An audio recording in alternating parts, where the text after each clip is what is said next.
buat teman-teman dimanapun berada, tenaga medis, baik dokter, perawat, bidan, apoteker, nggak hanya itu loh, John, bukan hanya tenaga medis, kayak cleaning service, itu perannya Yes. penting banget. Cleaning service, terus bagian itu setiap kali kami mengantar PDP itu kan ada bagian desinfektan, mereka nyemprot itu pokoknya semua orang yang terlibat di fasilitas kesehatan lah, mungkin yang paling benernya ya, semua orang yang masih bekerja di fasilitas kesehatan, baik rumah sakit, poliklinik, puskesmas, atau apapun itu, jaga diri kalian masing-masing, tetap semangat, ini semua pasti berakhir, gitu loh. Tetap berpikiran positif.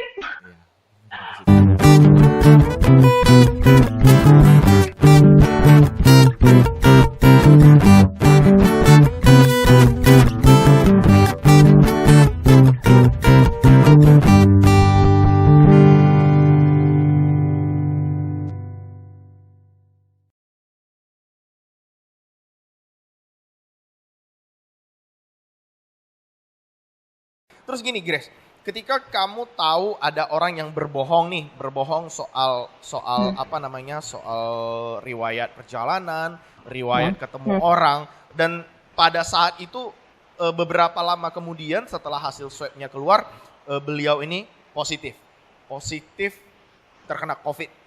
Gimana sih perasaan kamu pada saat itu? Aduh, gitu, gimana? Kalau perasaan sih, sebenarnya dari mulai kasus pertama itu ya, mulai dari kasus pertama kami dibohongin, yang benar-benar dibohongin, itu tuh jadi dari diri kami sendiri yang sudah jadinya berstigma gini, kemungkinan bohong itu pasti ada, gitu. Jadi ketika itu terjadi, kami udah aware duluan, kami itu udah protect diri duluan gitu loh. Sama seperti akhirnya kami setiap kali pasien yang ada datang ke IGD itu kami sudah menetapkan di dalam hati kami ini seperti jadinya seperti benteng buat kami, semua orang yang datang ke IGD itu sudah terinfeksi COVID-19. Berarti kalian... Jadi kami lebih memprotek diri kami sendiri, kami harus menjaga diri kami sendiri, kami nggak bisa nyuruh orang lain itu untuk jujur sama kami, itu nggak bisa. Kita nggak bisa memaksakan orang lain itu untuk tolonglah ngerti kami capek, tolonglah ngerti kami itu peduli sama kalian, itu nggak bisa, John. Kita harus peduli sama diri kita sendiri. Jadi ketika kita dikecewakan sama hasilnya ternyata mereka, dan ketika itu hasilnya COVID-19-nya itu terkonfirm, mereka baru jujur loh, John. Asem nggak sih? Cuman ya udah, maksudnya kita cuma bisa senyum, memberikan senyum yang paling manis, itu yang kami lakukan, John. Karena kita tuh udah nge-set diri duluan, kita tuh udah kecewa duluan gitu loh. Aku paham banget. Jadi pada saat itu kan aku baca sebuah berita nih tentang dokter yang dari Manado itu ya, yang dia bahkan rencananya bulan April, dia meninggal bulan Maret ya kalau nggak salah ya, dia meninggal bulan Maret dan rencananya beliau akan menikah di bulan April. Aku merasa oh my god, aku kalau menjadi orang yang di pihak keluarga si dokter, Pak Dokter ini, aku merasa, oh come on, ini dosa loh, kalian yang berbohong atas riwayat hidup, riwayat perjalanan, riwayat pertemuan kalian terhadap orang, kalian ini sudah melakukan pembunuhan. Menurutku justru pasien-pasien ini sudah melakukan pembunuhan, karena mereka membuat sesuatu yang anggap enteng, membahayakan mereka, yang hasilnya justru membuat tenaga medis yang menjadi korban gitu loh. Terus Grace, selama kamu bertugas ini, kamu ada nggak cerita yang sangat-sangat fatal, yang sangat-sangat touchy? Berbagi dong sama kami. Aku pribadi, yang waktu itu, aku sebenarnya sama kakak-kakak yang di IGD itu, kakak-kakak yang di IGD terus sama adik-adik yang di atas, yang di ruangan COVID-19 itu, kebetulan rumah sakit tempat aku bekerja itu memang luar biasa, maksudnya bukan jadi menjadikan adik-adikku yang belum berkeluarga itu sebagai tameng, bukan, Tapi kan mungkin pertimbangannya karena kami yang sudah menikah, itu punya keluarga, segala macam gitu kan, bukan berarti yang adik-adik di atas itu tidak punya keluarga, tidak. Cuman mungkin imunnya mereka masih lebih kuat kan. Ya, lebih muda mereka itu masih muda-muda, terus segitu mungkin di rumah, yang kalau misalnya kayak ibu sendiri lah, pulang kerja mesti ngurus rumah, ngurus anak, ngurus itu segala macam, tenaganya pasti kuras gitu kan. Nah, jadi akhirnya yang adik-adik yang di ruangan COVID-19 itu semua yang belum berkeluarga, John. Kalau di kami. Kecuali kalau yang membutuhkan nanti seperti intubasi, ventilator, itu memang orang ICU yang sudah berpengalaman. Jadi ada memang yang sudah yang berkeluarga dipanggil ke ruangan COVID-19, tapi itu sistemnya on call. Kalau dia butuh bantuan alat nafas gitu. Jadi kalau misalnya curahan hati kami itu, John, juga karena kau yang nanya ya, soalnya males juga sih sebenarnya aku ceritain. Jadi tuh kalau kayak kami tuh sekarang itu ya, John, kami tuh udah hampir lupa kayak mana bangganya pakai baju putih-putih. Kebetulan di rumah sakit aku kerja itu masih mempertahankan khas putih-putihnya seorang perawat. Terus sekarang kami harus pakai gaun APD, kami harus pakai masker 2 lapis, masker 2 terus lapis. kami harus pakai kacamata Google, Google, harus pakai face shield. Terus kami harus, itu tuh panas banget loh. Jadi kami udah pakai baju kayak gini, ini baju seragam aku di ruangan aku kerja. Nih, aku pakai baju ini, aku pakai baju gaun, itu lengan panjang, ketutup semuanya. Terus sedikit itu panas banget. Karena itu seperti parasut gitu bahannya. Iya kan, jadi biar nggak nempel. Air dan udara nggak bisa keluar ya. Nah, gitu. Jadi itu kami pakai, walaupun aku tuh di ruangan intensif yang AC-nya luar biasa, itu tetap aja panas. Apalagi ngebayangin yang pakai asmat ya, itu luar biasa. Mereka pakai asmat itu udah pakai gaun itu pakai asmat, pakai apron lagi. Itu yang memang. Nah itu terus gimana? Apalagi yang di ruangan di ruangan COVID-19 itu loh. Yang di ruangan COVID itu, mereka itu harus menolong pasien yang rada paru-paru. Kan dia, kalau misalnya virus COVID-19 ini kan nyerangnya memang saluran pernapasan. Mereka itu menolong yang orang radang paru-paru, yang kena di saluran pernapasan, sementara mereka aja kekurangan oksigen. Bisa yang gini mereka itu. 4 jam, mereka harus pakai pampers. Mereka harus sebelum dinas itu memang harus buang air kecil dulu, maaf. Terus mereka tuh nggak minum. Karena kan itu semuanya mereka nggak minum sama sekali, karena bayangin aja untuk buka handscoon, buka ini segala macam, itu resiko mereka loh. Kan? Kalau mereka buka bola, jadi mereka harus menahan diri gitu loh, John. Nah terus yang parahnya lagi sebenarnya mereka tuh kadang-kadang adik-adik itu kalau kita udah jarang ketemu sama adik-adik yang lincah-lincah seperti mereka tuh di ruangan, karena kan mereka memang terpilih, orang-orang terpilih yang ke atas. Jadi yang biasanya kita dinas bareng-bareng, bercandaan mereka yang energiknya luar biasa, pas kita udah ngantuk-ngantuknya jam 3-4 pagi, mereka, ayo Kak, aduh semangat Kak, bentar lagi kita off nih, bentar lagi kita turun jaga nih, ayo Kak main TikTok biar nggak ngantuk gitu. Itu nggak ada lagi, John. Jadi kami yang di ruangan itu udah semua yang tua-tua, yang tuer-tuer segala macem. Kami memang sedikit banyaknya sejak Maret kemarin udah kehilangan semangat-semangatnya adik-adik kami itu yang motivasi kami kakak-kakaknya itu. Jadi mereka tuh nangis tapi mereka pengen peluk mereka tuh jaga diri gitu loh. Mereka tuh pengen peluk, pengen cerita segala macam. Kak, takut loh di situ tuh mereka tuh. Kembali lagi mengingatkan bahwa evaluasi cerita-cerita kenapa sih banyak tenaga medis yang drop, ya itu gara-gara ternyata buka tutup itu sulit, sehingga ya itu mereka dalam sekian jam itu lagi pakai APD yang sekian juta, nggak bisa buka-buka, ya nggak bisa minum. Sementara minum adalah nggak bisa minum, nggak bisa makan. Iya, itu yang membuat daya tahan tubuh itu menurun. Dehidrasi. Yes. Ya, kasihan sekali. Jadi guys, teman-teman yang nonton tayangan ini, kalau bisa, ayo kita sama-sama berempati sama tenaga medis. jangan ngeyel lagi gitu loh. Tenaga medis itu sangat capek, tapi di capeknya mereka itu mereka tepat fighting. Buat siapa? Buat gaji mereka? Oh tidak, bukan buat gaji mereka, tetapi buat kita. Jadi Grace, gini loh.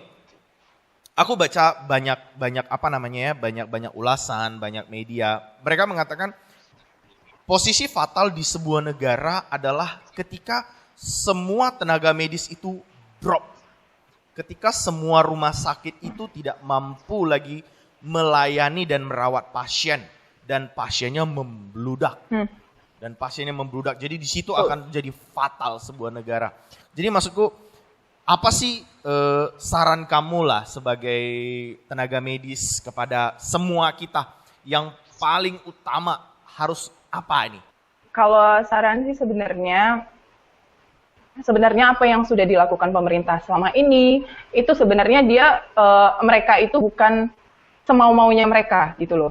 Mereka juga tidak mau mengeluarkan aturan-aturan yang akhirnya membuat kita itu jadi seolah-olah ngerasa sesuka-sukanya pemerintah aja gitu loh.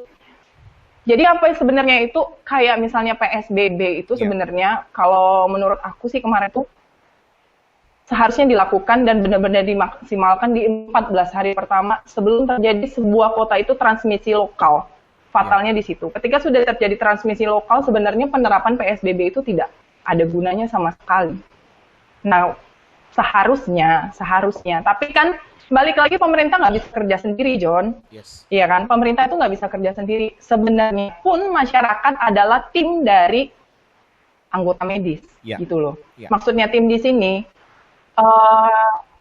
kita juga sebagai masyarakat. Tim medis itu juga masyarakat, gitu kan. Dan ketika, cuman dipikirkan gini, ketika masyarakat itu kan datangnya ke kita. Iya kan? Nah, terus kalau misalnya masyarakatnya sendiri aja datang ke kita berarti kan mereka percaya sama kita, John. Kan harusnya seperti itu harusnya seperti itu, benar. Nah, tapi ketika datang ke kita memberitahukan yang benar, memberikan informasi yang benar, melakukan apa yang harus dilakukan, kenapa terjadi penolakan? Kenapa terjadi nggak kerjasama gitu loh? Itu yang bikin akhirnya kita tuh nggak bisa sepaham, kita nggak bisa sehati, kita tuh nggak bisa sepikiran gitu loh. Jadi kalau aku pribadi, aku sebagai masyarakat juga, aku sebagai tenaga medis kebetulan, aku tuh cuman mengharapkan masyarakat, kalau kondisi kayak gini, situasi kayak gini, carilah informasi itu yang benar gitu loh. Informasi yang benar itu, acuannya siapa? Kenal sumber yang benar, jangan berdasarkan sosial media apa segala macam. Karena kenapa disuruh cari narasumber yang benar seperti misalnya para medis, tenaga medis. Kenapa disuruh ke tenaga medis? Karena mereka itu bukan asal mengeluarkan statement. Karena mereka tuh acuannya Depkes acuannya WHO gitu loh. Nah, nggak percaya kan WHO tuh bilang dia bakal jadi endemi loh. COVID-19 ini nggak akan pernah pergi dari bumi ini gitu loh. Dan WHO malah bilang nanti bakal ada gelombang COVID-19 kedua. Coba. Yang pertama aja, kita di Indonesia terkonfirm aja udah 23.000 hari ini. Gimana gelombang kedua? Coba. Kita mau ada the new normal kan? Juni kita udah mulai the new normal kan? Ya, the new normal. Betul. Gitu loh. Cuman, terus yang kedua aku ngarepin banget sama masyarakat itu, yang nggak usah kalau misalnya social distancing itu masing-masing orang beda-beda, John. Aku memahami banget gitu loh. Nggak semua orang bisa social distancing di rumah, segala macam. Kamu sendiri ngalamin, John. Aku sendiri, adikku ngalamin. Ya kan? Gara-gara COVID-19 ini, 3 adikku tuh sekarang nggak kerja, dirumahkan semua. Dan harus menjadi balik lagi tanggungan orang tua, kan gitu. Nah, akhirnya balik lagi, jagalah diri sendiri aja dulu. Nggak usah kita harus ngomen sana, ngomen sini, celah sana, celah sini. Punya porsi masing-masing. Jadi jagalah diri masing-masing sesuai porsinya masing-masing gitu loh. Jadi kayak waktu itu aku pernah pulang dinas, John. Kebetulan rumah sakit tempat aku kerja itu kalau pagi hari ada orang yang jualan di depan itu. Di depan rumah sakit itu. Mereka jualan biasanya jam 8 itu memang sama Satpol PP itu udah disuruh bersihin karena kan kebetulan di depan rumah sakit itu juga ada sekolah, kemudian ada gereja di sampingnya. Tahu. Itu memang lalu lintas di situ memang harus supaya tidak terjadi macet. Jadi sebelum jam 8 itu memang harus bersih. Jadi mereka jualan di situ mulai dari subuh. Nah, kebetulan aku pulang dinas malam waktu itu, aku pas lewat nunggu temen, Satpol PP itu udah nyuruh bapak itu pergi. Jadi, kamu tahu John apa dia bilang bapak itu sama Satpol PP itu? Lebih bagus aku mati karena corona daripada aku membiarkan anak istriku mati kelaparan. Terus kamu mau ngomong apa, John? Gitu loh. Iya. Iya kan? Jadi nggak bisa kita, maksudnya. Iya, lanjut. Jadi kita nggak bisa, maksudnya itu seperti makanya semuanya kalau aku sih mengharapkan masyarakat itu jaga diri sesuai porsi masing-masing, udah gitu aja. Kalaupun memang harus bekerja demi keluarga, ikutin pemerintah, pakailah masker, jagalah kesehatan, cuci tangan, minimalkan ya physical distancing gitu loh. Kalaupun memang harus berjualan ya ikutin protapnya gimana berjualan yang nggak menjadi penyebar buat. Kalau misalnya memang nggak bisa work from home gitu kan, ya nggak apa-apa. Yang penting balik lagi gitu loh. Karena semuanya jadi intinya itu jangan jauhin orangnya. Sama seperti masyarakat, aku juga menghimbau banget kalau misalnya ada yang di daerah kalian yang terkonfirm, nggak usah dulu dia positif COVID-19, PDP aja. Nggak usah berlebihan, minta tolong nggak usah berlebihan.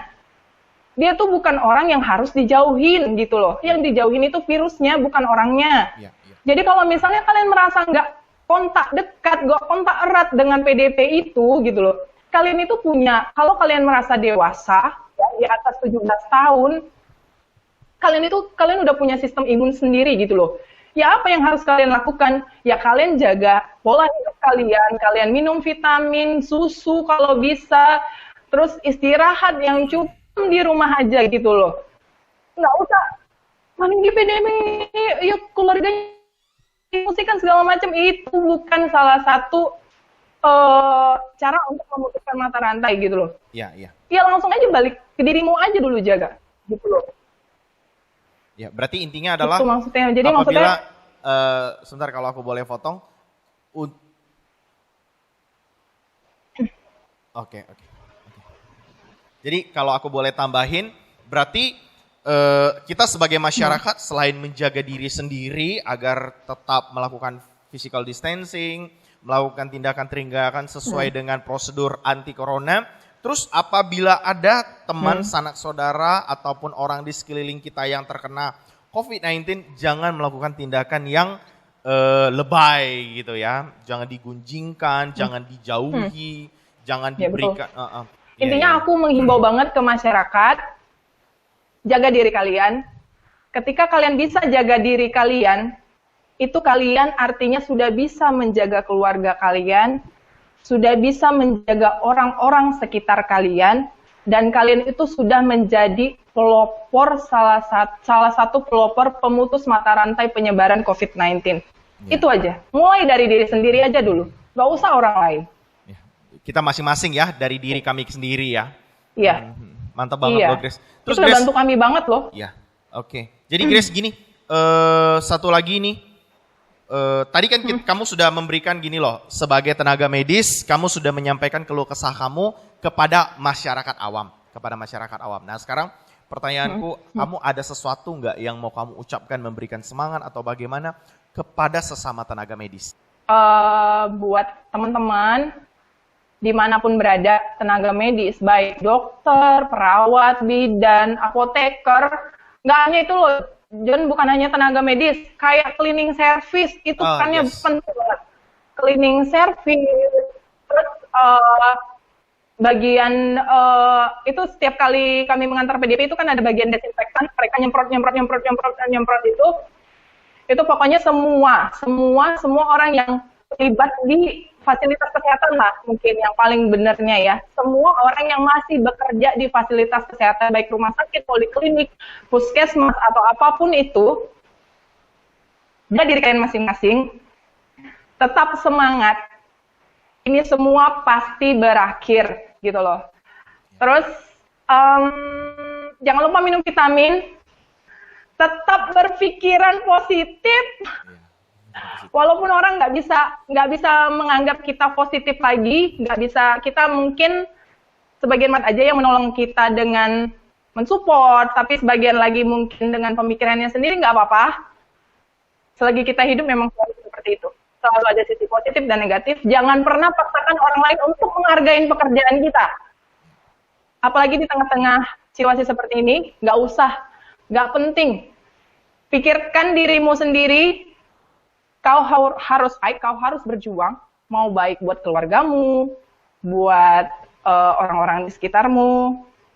Terus pokoknya tetap tersenyum, tetap semangat, kita pasti bisa. Indonesia harus bangkit, bukan Indonesia terserah. Semangat buat kita semua. Oke. Thank you banget lo Grace sudah mau gabung malam hari ini di sesi bersama Om John. Om John! Sukses selalu, sehat selalu buat kalian. Salam buat rekan-rekan, kolega-kolega yang ada di rumah sakit kalian itu. Semangat dari Bengkalis. Salam ya. Bye-bye. Stay at home, stay healthy. Semangat, kita pasti bisa. Indonesia bangkit. Dah. Dah.